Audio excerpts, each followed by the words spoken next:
जंगल में सभी पक्षी बहुत गरीब थे। वह बड़ी ही मुश्किल से अपना गुजारा करते। उनके घर भी टूटे हुए थे। उन सभी पक्षियों में एक कौवा और कौवी का जोड़ा था जो बहुत अमीर थे। उन्हें अपने अमीर होने का बहुत घमंड था। एक दिन दोस्तों, मैं तो जंगल में भोजन की तलाश कर आई, लेकिन मुझे कहीं कुछ नहीं मिला खाने को।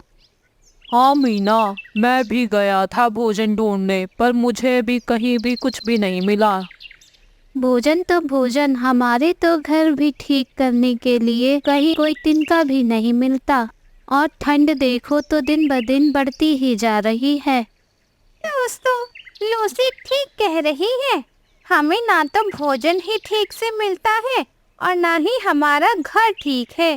लगता है इस ठंड में हम सब जरूर मर जाएंगे। वैसे मेरे पास एक आइडिया है। क्या आइडिया है मीना? मैं ये कह रही हूँ, क्यों ना हम लोग चंदा बहन और कालू भैया के घर जाकर उनसे मदद मांगे। मीना, तुम्हारा ये आइडिया बेकार है, क्योंकि वो तो हमसे ठीक से बात भी नहीं करते, तो वो हमारी मदद कहाँ से करेंगे। वैसे टीटू ठीक कह रहा है। लेकिन एक बार कोशिश करने में क्या हर्ज है। क्या पता उनको हमारी ये हालत देखकर हम पर तरस आ जाए। ठीक है मीना, चलो एक बार उन्हीं से चलकर बात करते हैं। फिर वो सब मिलकर चंदा और कालू के घर पहुंच जाते हैं। मीना चंदा और कालू के घर का दरवाज़ा खटखटाती है। कौन है जो हमारी नींद खराब कर रहा है? चंदा बहन, मैं हूँ मीना और मेरे साथ जंगल के सभी दोस्त हैं। चंदा, ये सब एक साथ, और वो भी हमारे घर? रुको ज़रा, मैं देखती हूँ।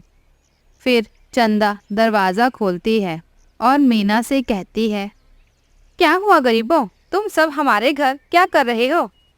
देखा मीना, इसे तो बोलने की तमीज़ भी नहीं। ये क्या हमारी मदद करेगी? मदद? कैसी मदद? चंदा की आवाज़ सुन कालू भी बाहर आ जाता है और फिर मीना कालू से कहती है, कालू भैया, हम आपसे मदद मांगने आए हैं। क्या मदद चाहिए तुम्हें मीना? कालू भैया, जंगल में कहीं भी कुछ भी खाने को नहीं मिलता, तो क्या आप हमें कुछ पैसे उधार दे सकते हैं? पागल समझा है क्या तुमने हमें? हम पैसे अपने लिए कमाते हैं, गरीबों में बांटने के लिए नहीं। चंदा ठीक कह रही है, तुम सब यहाँ से चले जाओ। देख लिया मीना तुमने, ये हमारी मदद तो दूर, ठीक से बात भी नहीं कर रहे। चलो यहाँ से। मुझे माफ़ करो दोस्तों, मैं आप सबको इन दोनों के पास मदद के लिए ले आई। चलो अब यहाँ से। चलो, अब रात भी होने वाली है। फिर वह सब अपने अपने टूटे हुए घर में जाकर भूखे ही सो जाते हैं और रात में इतनी ठंड हो जाती है कि सभी पक्षी ठंड से सिकुड़ रहे होते हैं। आगे कहानी देखने के लिए चैनल को सब्सक्राइब करें। फिर वह सब अगले दिन सुबह उठकर फिर भोजन की तलाश में जाते हैं, पर उन्हें बहुत कम ही दाने मिलते हैं और वह सब फिर एक जगह इकट्ठे होकर उदास बैठे होते हैं। दोस्तों, आज भी हमें कुछ खाने को नहीं मिला। मुझे तो लगा था कि चंदा और कालू हमारी मदद ज़रूर करेंगे, लेकिन उन्होंने तो हमसे ढंग से बात तक नहीं की। लेकिन हम कब तक यूं ही भूखे और बेघर रहेंगे? लूसी, हम लोग बेघर कहाँ हैं? घर तो है हम सबके पास। हम सबके घर टूटे हुए हैं, तो बेघर ही हुए ना इस ठंड में। सही कह रही हो तुम लूसी। मुझे लगता है अब हम सबको दूसरे जंगल में परावास कर लेना चाहिए। लेकिन पड़ोस वाले जंगल में भी खाने की बहुत कमी है। टीटू सही कह रहा है। अगर हम पड़ोस के जंगल में जाएंगे तो उस जंगल के पक्षी हमें वहाँ भी नहीं रहने देंगे। तो हम सागर वाले जंगल चलते हैं। उस जंगल में भोजन की कभी कोई कमी नहीं होती। चलो चलते हैं सागर पार वाले जंगल में। वहाँ हमें किसी तरह की कोई परेशानी नहीं होगी। खाने को भोजन और रहने को घर भी मिल जाएगा। अगर ऐसा है तो हम लोग आज ही उस जंगल में चलते हैं। उस कालू और चंदा को तो अकेले ही रहने दो इस जंगल में। चलो यहाँ से, नहीं तो हम जल्द ही भूख के मारे मर जाएंगे। फिर वह सब एक साथ सागर वाले जंगल में जाने के लिए ऊंची उड़ान भरते हैं। काफी दूर उड़ने के बाद रास्ते में उन्हें एक छोटा सा टापू मिलता है।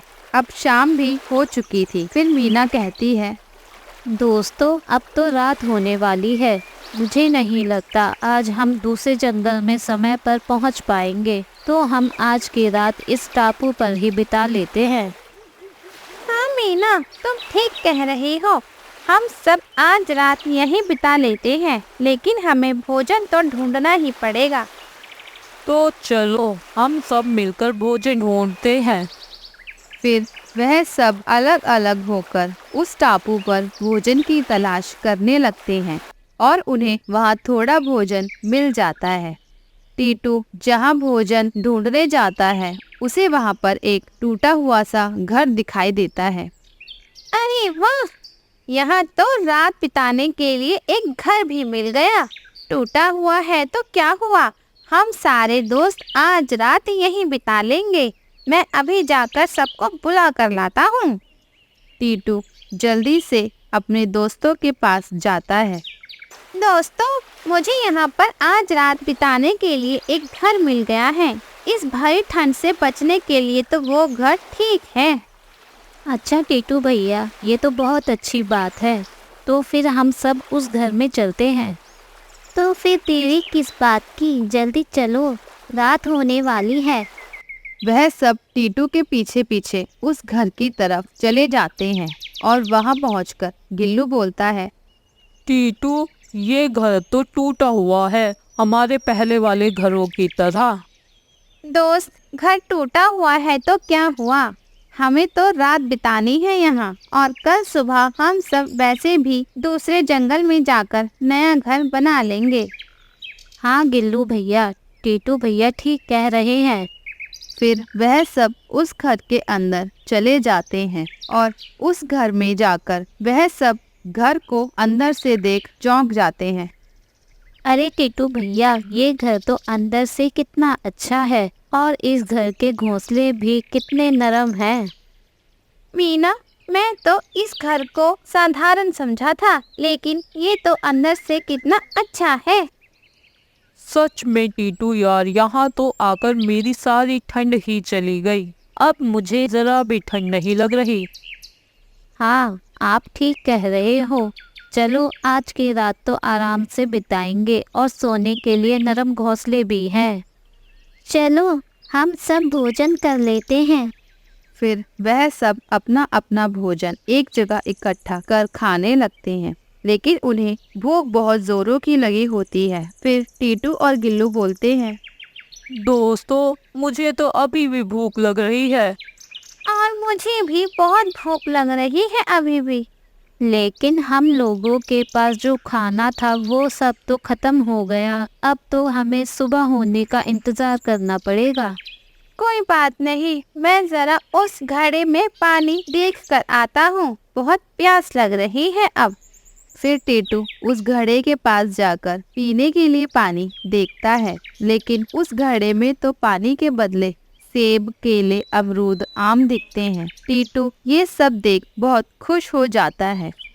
दोस्तों, इस घड़े में तो पानी नहीं, खाने के लिए फल है। ये तो बहुत ही अच्छा है। टीटू, तुम उस घड़े में से फल ले आओ। हम सब वो फल खाकर सो जाते हैं, फिर सुबह उठकर दूसरे जंगल भी तो जाना है। वह सब उस घड़े के फल लेकर खा लेते हैं और फिर सो जाते हैं। सुबह हो जाती है। उठो दोस्तों, सुबह हो गई है, हमें अब यहाँ से चलना चाहिए। वह सब जल्दी से उठ जाते हैं और लूसी जहाँ सो रही होती है उसी के बगल में वो घड़ा था और वो घड़ा फिर से फलों से भरा हुआ था। लूसी ये देख चौंक जाती है और जल्दी से बोलती है, ये देखो दोस्तों, इस घड़े में तो फिर से कितना सारा फल आ गया है। रात में तो हमने इसके सारे ही फल खा लिए थे, तो अब दोबारा से ये फल कहाँ से आए। हाँ लूसी, रात में तो इसमें से सब खत्म हो गया था, तो अब फिर दोबारा ये फल कहाँ से आए?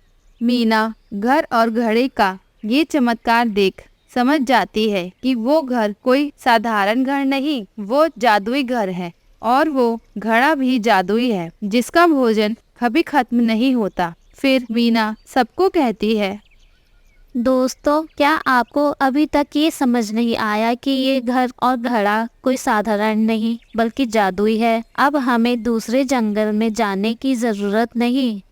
तुम ठीक कह रही हो मीना, अब हमें कहीं जाने की जरूरत नहीं। हम सब अब यहाँ मिलकर रहेंगे और इस टापू पर कोई अमीर गरीब नहीं होगा।